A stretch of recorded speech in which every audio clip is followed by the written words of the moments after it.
Break के बाद आपका स्वागत है। हम समाधान में यहाँ पर एक बिग डिबेट में जानने की कोशिश कर रहे हैं कि आखिरकार सरकार ने जो आर्थिक कदम आगे बढ़ाए हैं सुधार को लेकर, क्या उसका अनुकूल असर देश की अर्थव्यवस्था पर पड़ने जा रहा है। हाल के घटनाक्रम पर अगर नजर डालें तो विश्व की कुछ जानी मानी रेटिंग एजेंसी ने भारत की रेटिंग को कम कर दिया। जैसे ही एफडीआई को लेकर फैसला सरकार ने लिया तो उसके कुछ दिनों बाद आईएमएफ ने भारत की जो ग्रोथ फोरकास्ट है उसको भी कम कर दिया। सवाल ये उठ रहा है कि आखिरकार फिर क्या भारत की जो सरकार है वो रेटिंग एजेंसी से खौफजदा है, या उनका जो प्रेशर है उसके चलते भी कहीं ना कहीं पॉलिसीज लेते वक्त वो उन सब बातों को अपने ध्यान में रखते हैं, या फिर उन सब चीजों को देखकर जल्दबाजी करते हैं।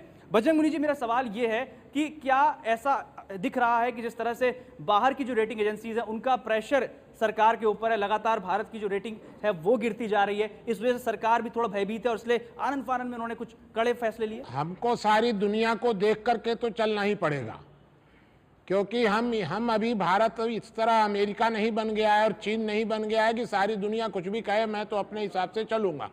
जब हम उतने ताकतवर हो जाएंगे तो हो सकता है कि हम स्वतंत्र फैसले लेने लग गए, लेकिन वर्तमान समय में लेकिन वर्तमान समय में मेरा ये कहना है कि आज का विषय ये है कि राज्य नियंत्रित अर्थव्यवस्था अच्छी है या बाजार नियंत्रित अर्थव्यवस्था अच्छी है। तो मेरे हिसाब से राज्य नियंत्रित अर्थव्यवस्था ने सन 1991 तक भारत का भट्टा बैठा दिया, काला धन बना, और जो भी हुआ सब कुछ हुआ, गरीब अमीर का अंतर बढ़ा, सब बढ़ा। जब राज्य नियंत्रित अर्थव्यवस्था को कमजोर करके बाजार नियंत्रित अर्थव्यवस्था की तरफ झुकाया गया तो काफी कुछ परिवर्तन आए। पर उसके कुछ साइड इफेक्ट्स भी हैं, उसके कुछ साइड इफेक्ट्स भी हैं, फिर जी हैं उसके साइड इफेक्ट, क्योंकि प्लस माइनस दोनों होता है। एक का हमने माइनस देखा था 1991 तक। अब फिर से जब थोड़ी सी अर्थव्यवस्था संभलने लगी अभी 91 के बाद, तो राजनेताओं को फिर खुजली हुई, फिर उन्होंने बाजार नियंत्रित अर्थव्यवस्था पर नियंत्रण करके राज्य नियंत्रित अर्थव्यवस्था बनानी शुरू कर दी। सारी चीजों का रेट सरकार तय करेगी, सब जगह सरकार कंट्रोल करेगी, सरकार परमिट देगी, सरकार 50 तरह के टैक्स लगाएगी। तो राज्य नियंत्रित अर्थव्यवस्था की तरफ ले जाने का परिणाम हुआ कि दुनिया में रेटिंग गिरी, हमारी विकास दर घटी, अर्थव्यवस्था फिर से लड़खड़ाने लगी।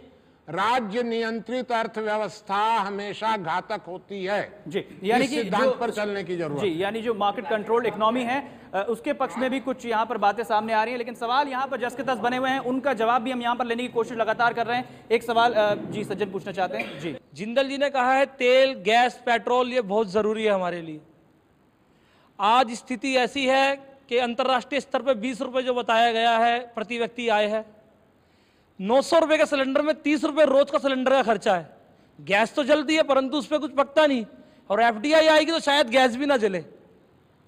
अगर हम इसके अंदर सुधार कर रहे हैं, सुधार करेंगे, इससे बात नहीं बनेगी, सुधार करने से सुधार बनेगी, होगा तभी बात बनेगी, ऐसे बातें करने से कुछ नहीं होगा। प्रॉब्लम यह है कि हमारे यहाँ इकोनॉमिक्स सरकार समझा नहीं पाई है, बहुत लोग इकोनॉमिक्स समझते नहीं है, बहुत से लोग ऐसे हैं जो इकोनॉमिक्स समझते नहीं है, बिना समझे उस पर कमेंट करना चाहते हैं। देश की जनता खूब अच्छी तरह समझती है, और देश की जनता के सामने हजारों करोड़ के घोटाले हो रहे हैं, जनता इसके जनता देख रही है। सूरज जी, मैं इसके जवाब में सिर्फ इतना ही कहना चाहूंगा कि ये जो इकोनॉमिक्स समझा रहे हैं, ये जो बड़ी बड़ी कंपनियां जो इतनी बड़ी डिविडेंड लेके आती हैं, तेल की कंपनियां मुनाफा दिखाती हैं, वो कहां से आ रही है?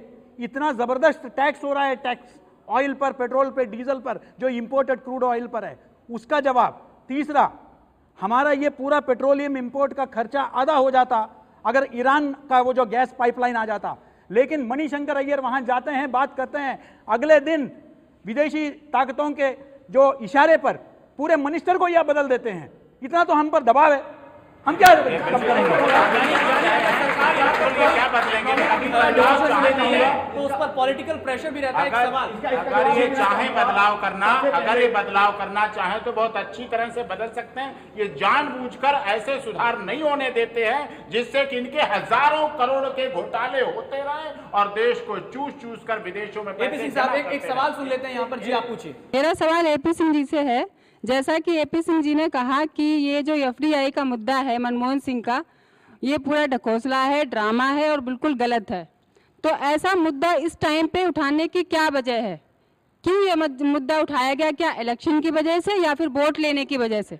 ये इसलिए उठाया गया है क्योंकि इस समय देश में हजारों करोड़ के सैकड़ों घोटाले सामने हैं। सारे राजनेताओं की पूरी तरह से कलई खुल चुकी है। भ्रष्टाचार सबके सामने दिख रहा है। विदेशों में काला धन जमा है, उसको लाने की कोई भी बात नहीं करता है। संसद में कोई भी इस तरह की बात नहीं करता है। सीधे संसद बनी है लोगों की, संसद लोगों के लिए, जनता का शासन जनता के द्वारा जनता के लिए। लेकिन ये सांसद वहां जाते हैं और वो काम करते हैं कि हमें हमारे घोटाले करके हम किस तरह से विदेशों में जमा करें, और ये इसी तरह से करते रहेंगे और 2014 के चुनाव के लिए पूरी तरह से पैसा इकट्ठा कर लेंगे। और जनता, इस देश की सबसे बड़ी विडंबना है कि इस देश की जनता भोली भाली है, जो इनके चाचा मामा ताऊ दादा नाना कहने पर और वोटों के समय 1500 रुपए बांट देने पर, बोतल बांट देने पर, बोटी बांट देने पर और खरीद लेने पर वो बिक जाती है और फिर इन भ्रष्टाचारियों को संसद में पहुंचा देती है और 5 साल तक ये सरकार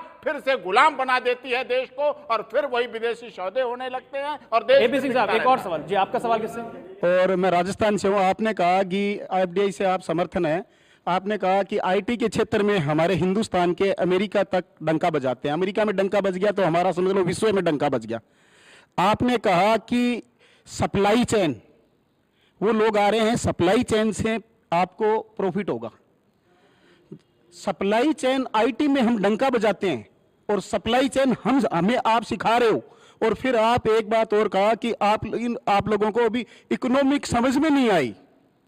हमें इकोनॉमिक समझ में कैसे नहीं आ रही? कल इन्होंने वित्त मंत्री साहब ने कहा है कि 9% 1 करोड़ गैस के सिलेंडर ब्लैक में बिकते हैं। क्या ये घोटाला नहीं है? सरकार नीति क्या बनाती है?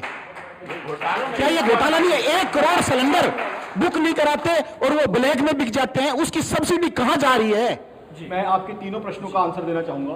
सबसे पहली बात, आईटी में हमारा डंका बजा हुआ है, यूएस में, यूरोप में, इसमें कोई शक नहीं है, देता है और आज हमारे लिए बहुत बड़ा फॉरेक्स अर्नर है आईटी।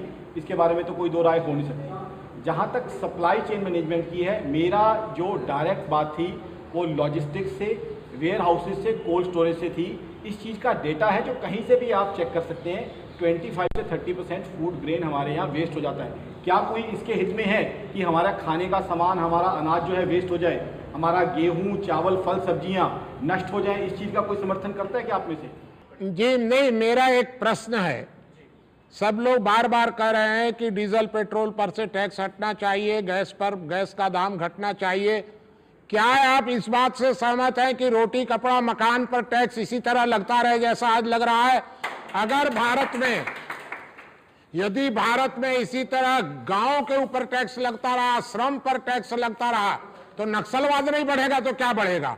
आप लोग बीच के लोग, मध्यम क्लास के लोग, अपर क्लास के लोग मोटे होते रहें, पैसा कमाते रहें और मजदूर बेचारा उसका खून चूसते रहें, ये इकोनॉमी नहीं चल सकती है। यानी कि और सरकार इसलिए को अगर फैसले लेने आप लोगों ने सबने, मेरा प्रश्न है, जो अर्थव्यवस्था है उसे समझाना भी होगा, कन्विंस करना होगा जनता को, तभी जाकर। मेरा प्रश्न है कि साइकिल पर टैक्स लगे और रसोई गैस को सब्सिडी दी जाए तो नक्सलवाद आएगा? जी, यानी कि सरकार के फैसलों के पक्ष में भी कुछ लोग हैं और साथ ही विपक्ष में भी, लेकिन जरूरी यह है कि जो सरकार अर्थव्यवस्था की बात कहकर फैसले ले रही है, जनता को भी कॉन्फिडेंस में ले, उसे भी विश्वास में ले और तब जाकर इन आर्थिक सुधारों की तरफ आगे बढ़े। एक छोटे से ब्रेक के लिए यहां पर रुक रहे हैं, लेकिन यहां पर बहुत सारे सवाल हैं जिनके जवाब हमारे मेहमानों को देने हैं। कई सवाल यहां पर उठ रहे हैं, वो हम सुनेंगे। एक छोटे से ब्रेक के बाद फौरन लौटते हैं।